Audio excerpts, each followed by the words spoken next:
Grace, mercy, and peace be unto you from God our Father and our Lord Jesus Christ. I want to welcome you to another amazing episode of Take Action.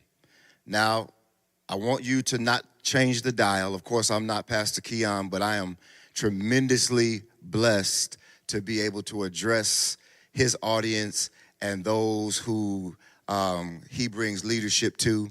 I thank God for this opportunity to address you. It's always a privilege. It's always an honor to be able to minister to the people of God. And we're praying for him. But I promise you, listen to me, God has a word for you. You have been set up today that this word, I believe, is going to be life-changing. First of all, I want to just remind you of what God is doing in our ministry and in our midst. I want to give you an update because we've tagged this as the month of winning. We have tagged this as the year of wealth and wisdom. And I'm telling you, I don't understand why people don't serve God, because he has done more than I ever expected. He's done more than we ever expected. And so I want to just give you an update on how God is blessing some of you all, his people, since Sunday, right? This is only Tuesday. Since Sunday, our miracle report has increased by $157,000 and $154,000 has been the increase just since Sunday. We are now standing at a grand total of $51,908,105. Like, it's mind-blowing, the stuff that God is doing. These numbers it's got the right name. It's a miracle report because God is miraculously canceling debt and increasing income. And Pastor Keion told us that it wasn't over with the college fund relief. And did y'all see what Joe Biden just decided to do? I'm telling you, there's a prophetic atmosphere here at the Lighthouse Church, all the campuses, and right here on Take Action.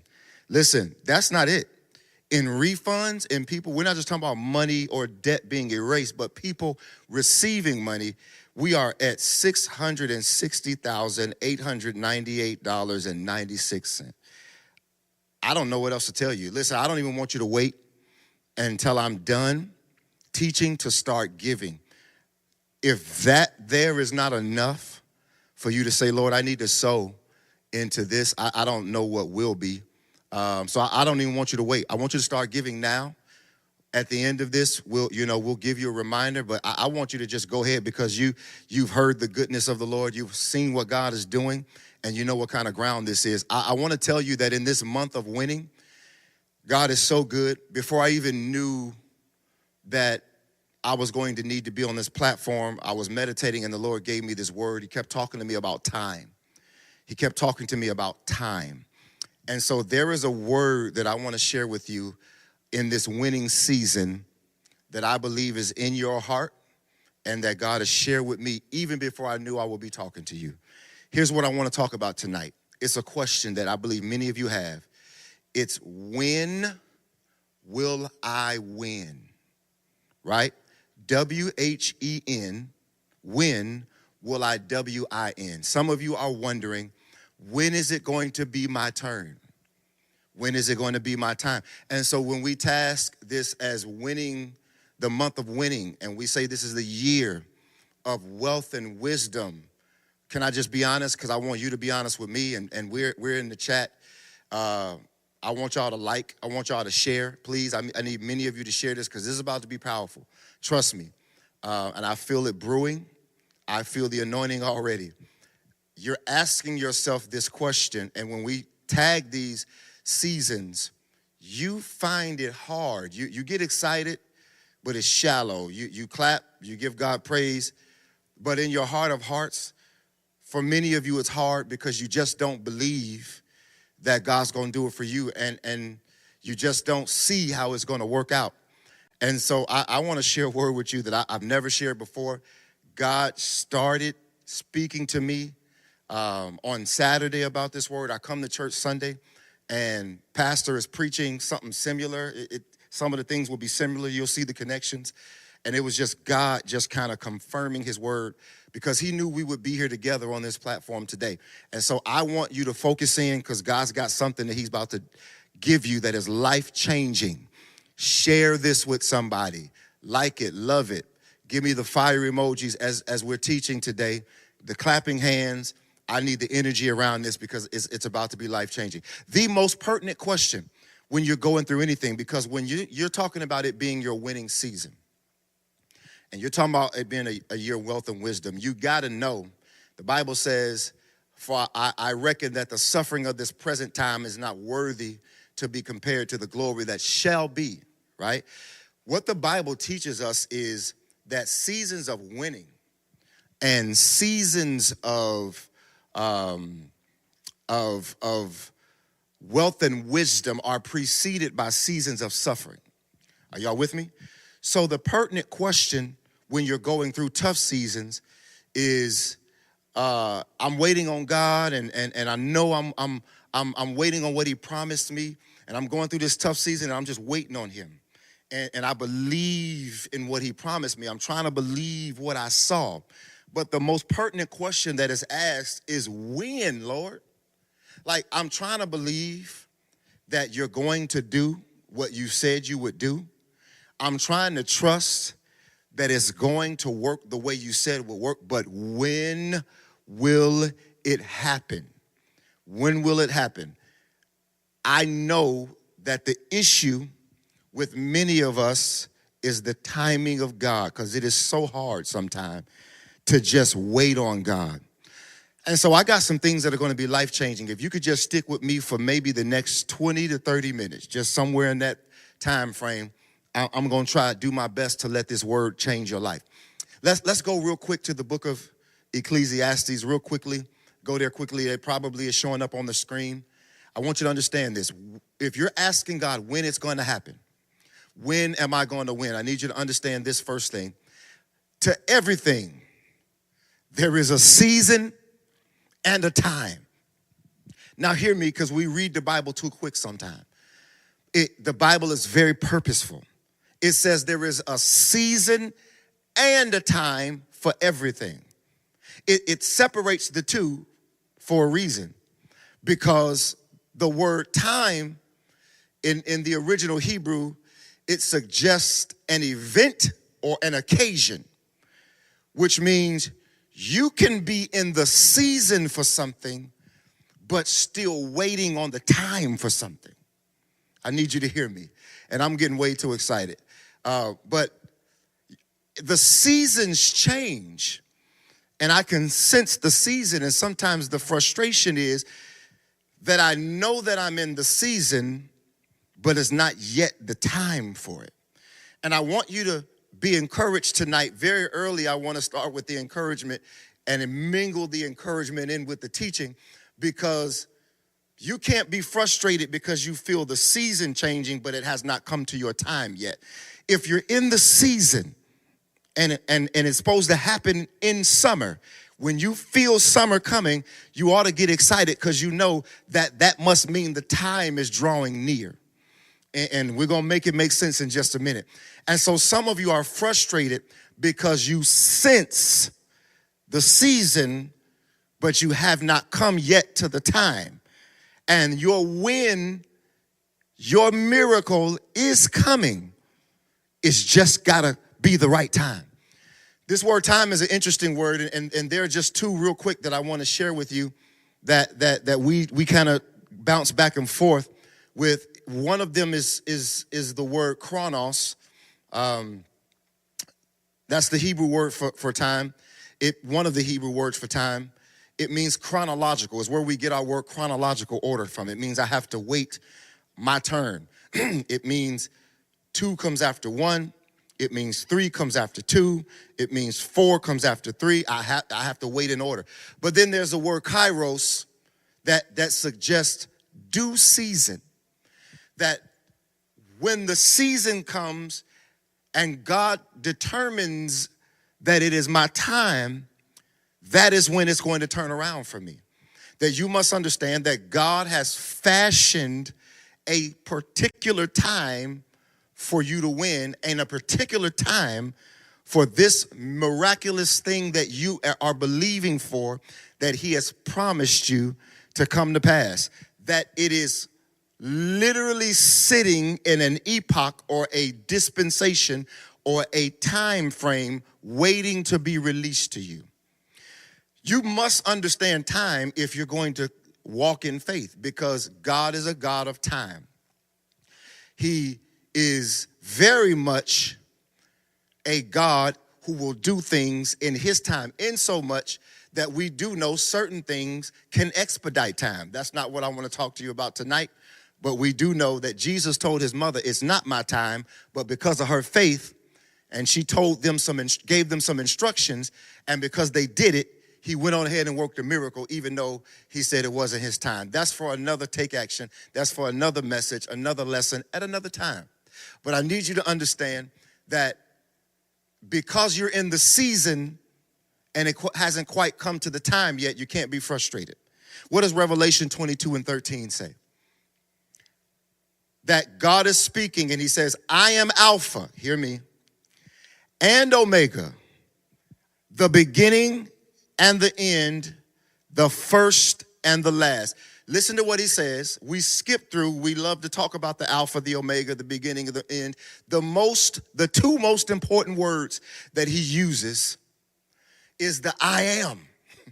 That's more important than what he's describing. It's more important than the beginning and the end. You've got to get to the I am first, because when God declares I am, it's very powerful.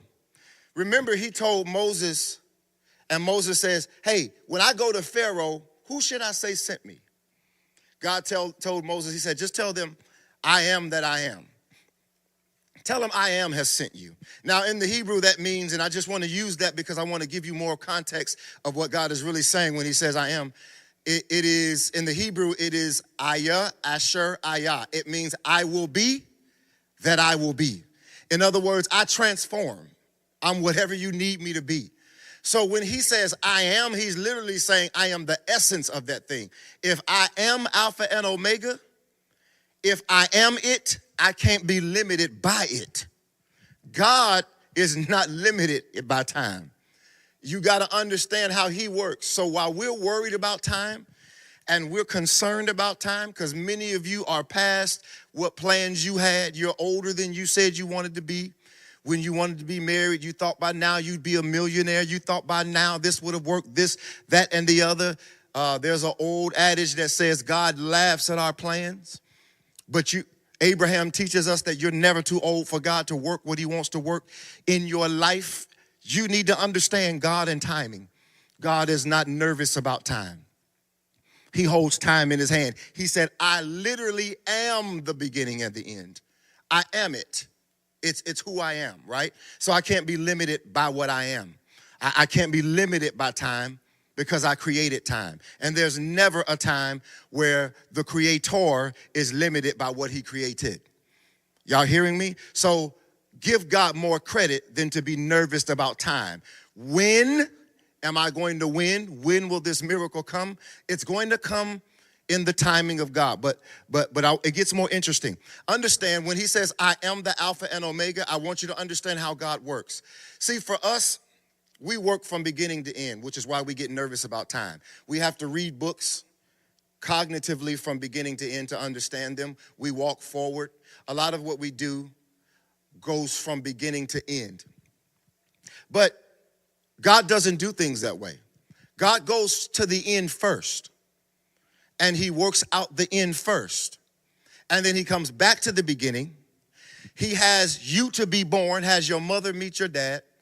And then you come into the earth realm. And now he's walking you through the steps of your life, getting you through things, leading up to the beginning or to the time that you're worried about. But God is not worried because God had already worked that thing out. He's literally getting you to something that he has already created for you.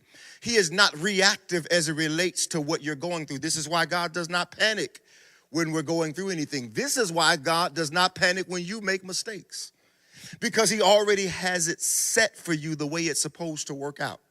And I need you to understand, when the enemy is messing with your mind, when the enemy is making you doubt God, when the enemy is messing with whether or not this is going to happen for you, you got to remind the devil, the God that I serve has already worked this thing out. He is the beginning and the end.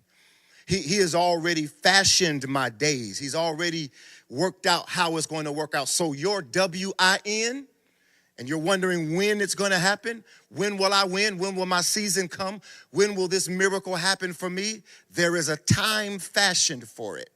And you're in the season for it. You just got to wait on God's timing for it. I hope somebody's getting this. I need you to share this because I'm getting ready to get a whole lot deeper before we end our time together. Please, I need you to share it. I need you to light up the chat. I need all of the fire emojis. I need all of the hand claps. But please make sure you share this with somebody. Make sure that you are not being selfish, because you're about to win. There's about to be a miraculous season that's about to happen for you. You're done with your seasons of defeat. You're in a season of victory. Don't be selfish. Share this with somebody. And I want you to tap in the chat. Type in the chat. I'm in the season. I'm about to be in the time. Type it in there. I'm in the season. I'm about to be in the time. What did he tell Jeremiah? And this is what blew my mind, because I'm studying this, and Pastor preached it Sunday. He said, it's my favorite scripture in the Bible. You can go on my website. It's there. Before I formed you in the belly, I knew thee. Before I formed you, your time was already allotted before you got here. Before I formed you in the belly, Jeremiah, I knew you, and I ordained you a prophet. I didn't wait till you got here to start working out your time. I worked your time before I allowed your father to meet your mother, before you were even formed in the belly, before your mama and daddy went on their first date. I had a plan for you. Are y'all getting this? Now, I feel the power just from this word sitting here in this sanctuary on the other side of this camera. I know you've got to feel what God is doing. Your win, your WIN is set in time. And can I tell you a secret? I need, whoa, Jason, I need y'all to give me a tight shot, please. Here's the secret. The secret is God is not panicked by your trouble. Your troubles, your trials, your tribulations, you not having enough money, your children acting up, your marriage being on the rocks, your depression, all of the things that you're going through that are causing you to be distracted and all. God is not panicked by that. He's already worked out the time. Are y'all with me? Now, here's the key to all of this. Here's the key. We get into the home stretch. The key is you've got to understand the signs of the time. This is so important, and this is so revelatory. Hear me. You must see the signs of the time. The reason why you have the same attitude you have and you're panicked over when it's going to happen is because you're not paying attention to the signs. Signs are so important. God, hear me, works very, very heavily in signs. I want the Holy Spirit to start to minister now. This is very serious. I want the Spirit of God to start ministering to you now. God, I'm asking that you would begin to touch your people and let them focus in right now, because I need you to understand that the God that we serve works in seasons, but there will always be signs that the season and the time is on the way. What does Mark chapter 16 say? Really quickly. It should be on the screen for you. He says, and these signs shall follow them that believe. In my name, they shall cast out devils. They shall speak with new tongues. They shall take up serpents, and if they drink any deadly thing, it shall not hurt them. They shall lay hands on the sick, and they shall recover. These signs shall follow them that believe. Understand that the word sign there in the original Greek language, it is meant to be a token, or hear me, a mark.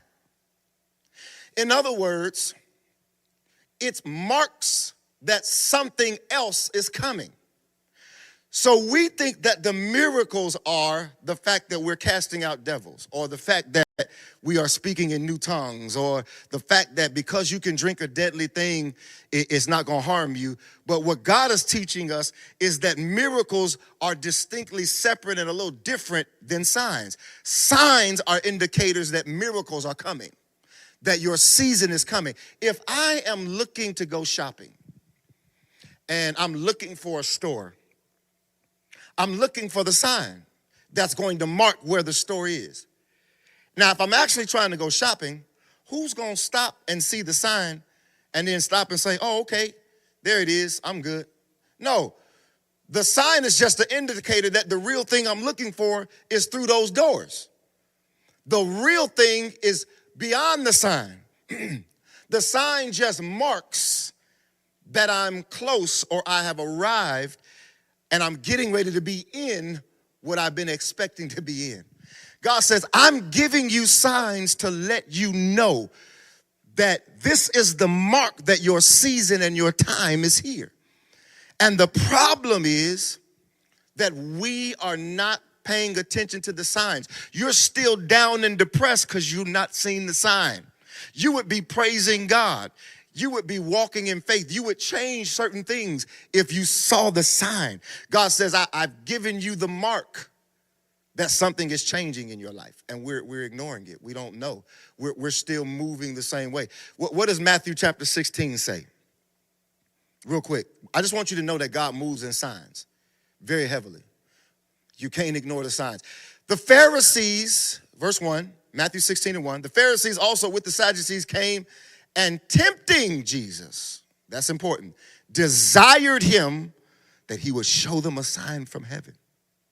No, so they really weren't expecting a miracle. They were testing Jesus. All right? So this is why this is different, right?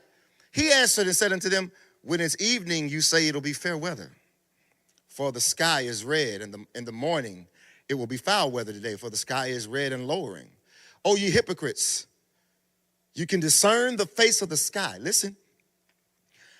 But you cannot discern the signs of the times. So he has a problem with the fact that they can't discern the sign of what time it is. Jesus is clear. I expect you to be able to pay attention to my signs that I'm giving you. There's one of my favorite memes that is just hilarious to me, is somebody posted and said, I saw the red flags, but I thought it was a circus. In other words, I saw all the signs, but I ignored them, basically, is what that particular person is saying. And God is saying, I'm giving you every sign that I'm about to turn this season around for you. He goes on to say in Matthew chapter 16, a wicked and adulterous generation seeketh after a sign, and there shall no sign be given unto you but the sign of the prophet Jonas, which is the cross, right? Why? He's saying the wicked and adulterous generation seeks after a sign for the wrong reason. You can't even discern the signs that I'm giving you. But now because you're testing me, you want to ask me for a sign. I've been giving you signs. And you've been ignoring the signs. I want to warn you that there's always a sign that your season is turning. There's always a sign that God is about to turn things around for you. There's always a sign that you're in the season. It may just not be your time. God always gives you things to show you that your win, your W-I-N, is about to come. And so you're asking God, when is this going to happen for me? And God said, you don't see these signs? You so caught up in your grief, you can't see that this is so ministering to me right now. I don't know who else this is ministering to, but you can't see that I'm about to turn this around for you, that you're this close. Listen, if you don't see the sign, the miracle will come and you'll be unprepared for it. That was good. Let me say it one more time. Listen, share this. I'm telling you again, share this with somebody. Don't be selfish. If you don't see the sign, it's not going to stop the miracle. The miracle will come and you won't be ready for it. When I tell you to drop nets and you drop one net, you'll almost lose all the fish because you weren't prepared. If you can't tell that something is about to turn around for you, I don't know what to tell you. The first time you went fishing, Jesus wasn't on your boat. Him being on the boat is a sign something is about to change. Something is about to shift. You're not prepared. You dropped one net, you almost lost everything. If you don't see the sign, then the miracle will come because he's going to keep his word.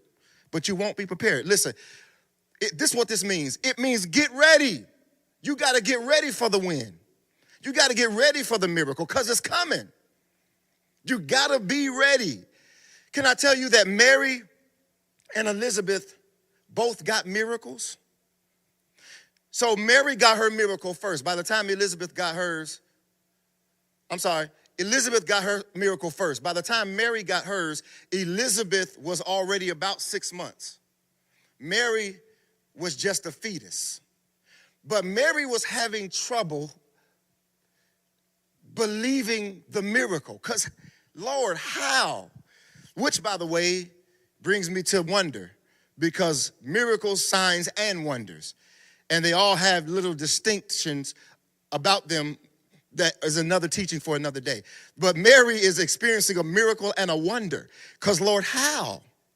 I haven't even known a man like this is the kind of miracle and wonder that could get me in trouble. It's dangerous because the people could stone me for being an adulterer. And my husband that I'm betrothed to, how can he believe this? You're telling me the Holy Ghost. Okay, no problem, Mary. The miracle is already in you. It's on the way. But I'm going to give you a sign. Go see your cousin Elizabeth. Go see her. Elizabeth is older. She's way past the time that she should be having a child. But you walk up on her, and when you walk up on her, not only do you see that this older lady is with child, which is another miracle, but as a sign to you, I'm showing you what I did for her. And by the way, when you walk up on her, the baby in her belly kicks and leaps, and it lets you know that you came carrying something that was bigger than you. That sign is what's about to help Mary get through her pregnancy. Now she can start preparing herself to carry baby Jesus, because before then she had this fetus, but if you know anything about a fetus, it's so small you really can't even feel that it's in you besides the signs of a first trimester. So her stomach is not big, but she was given a sign to know that even though you haven't manifested the way Elizabeth have, it's time to go home, for you to go home and get ready, because it's coming. Your stomach is about to grow. I need you to understand that it's time for you to start preparing to carry and deliver what God said he would do. When, W-H-E-N, will I W-I-N. The time is coming. You can't ignore the signs. This miracle report that we read every Tuesday and every Sunday, come close. It's a sign. It means that if God is doing all of this with people's money, that you're in the season of wealth and wisdom, that you're in the season of winning. And so if you're in the season for it, don't ignore the signs, because what it means is your time is coming. Do y'all hear me? I'm trying to make it as clear as possible. I'm trying to make it as clear as possible. When you're hearing $51,908,105 that has been erased, you're hearing $660,000, $898,000 and 96 cents. It's ridiculous. All of these numbers that people are being blessed. And these are refunds. The second number is refunds. It means that we're in the season. Don't ignore the signs. So I'm hearing all of this. Why am I still sad? Oh, no. I'm praising God. I'm getting ready. Because I know I just got a few more days to be broke. I got a few more days until I get to my overflow. I got a few more days until my family comes together. I got a few more days until my body is healed. When you hear about our prayer leader, Sister Tony, being healed of cancer, that was a sign. You shouldn't ignore that. It means you got to get yourself ready because we're in the season of healing. These are signs that God is saying, I'm about to spin the block for you. I'm on my way. I'm on my way around the corner. I'm closing. When you see the signs, when you realize you've been marked, stop asking God when. Know that it's coming. You've been marked for a miracle. There are just two things you got to do and we're done. When you see the sign and you realize you've been marked for this miracle and that this win, this W-I-N is on the way, you must do number one, you must change your speech. Change the way you talk. Sometimes it's hard because you still want to talk based upon the reality that you feel like you're in, right? But perception is reality. I'm meditating on something else. My season is coming. I got to get ready for it. I'm about to change who I am and how I talk, even before I get it in my hands. Stop talking defeated when there is a win on the way. You're about to get victory, so stop talking like you're defeated. Death and life are in the power of your tongue. You shall eat the fruit thereof. Change your talk, even if it makes you look crazy because people will maybe say you're talking in a reality that they can't see. Who cares? There's a victory coming. Start talking like you're victorious. Change your speech. Type that. Last thing, and our time together is coming to a close. It's always a privilege. It's always an honor. The last thing is you got to change your actions.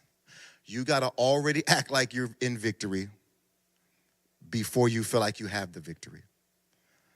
God has already given us the victory. The time has already been set. You're just walking into the time. You're already in the season. You've already been marked. You've been marked for greatness. And I want you to know the answer to your win. You're saying, God, when am I going to win? God said the time is drawing now.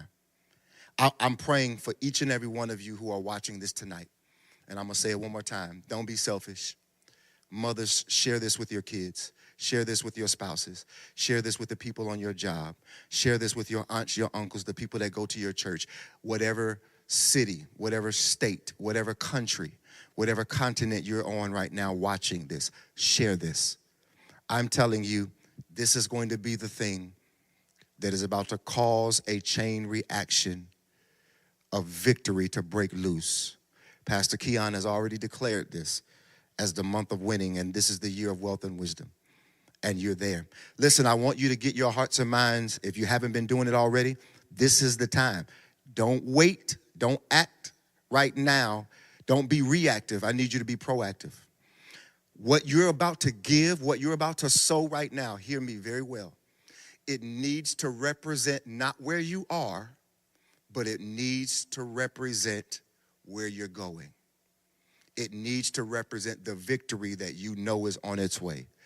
God bless you as always. We are praying for our leader, Pastor Keion. We thank him for giving us this time together and sharing his platform. We keep him lifted. We love you. And as always, this is definitely your season to take action. Hey everybody, my name is Pastor Keion Henderson. I am the founder of an organization called Take Action Now. People are always direct messaging me and texting me and saying, Pastor, what are you doing? How can I be a part of what you're doing? And I know everybody doesn't want to be a part of the local church, but what if I told you I had a way for you to partner with me so that we can affect change throughout the world? Hence, Take Action Now, a 501c3 nonprofit organization committed to advancing individual agency and social progress by protecting, strengthening, and uplifting the underserved and disenfranchised throughout the world.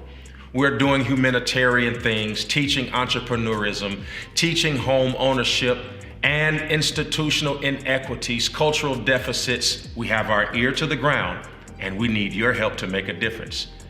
whether it is making a sizable donation to the estate of a young woman who lost her battle with cancer via the internet, and we were able to make a difference there, or whether it is in a underserved community in the Caribbean islands where the children were playing amidst rocks and glass, and we came in and broke ground recently on a park so that athletes and cheerleaders and young people in that community can have a safe place to stir up the gift inside of them. Whether it is paying the utility bills in cold climates for seniors, or just helping basketball players get the proper uniforms of football players. It's just us making a difference through financial literacy and technological empowerment and mentoring services. This is what we do. And all I'm asking you to do is become a partner with me right now. And I want you to go visit takeactionnow.org. Don't put off for tomorrow what you can do today.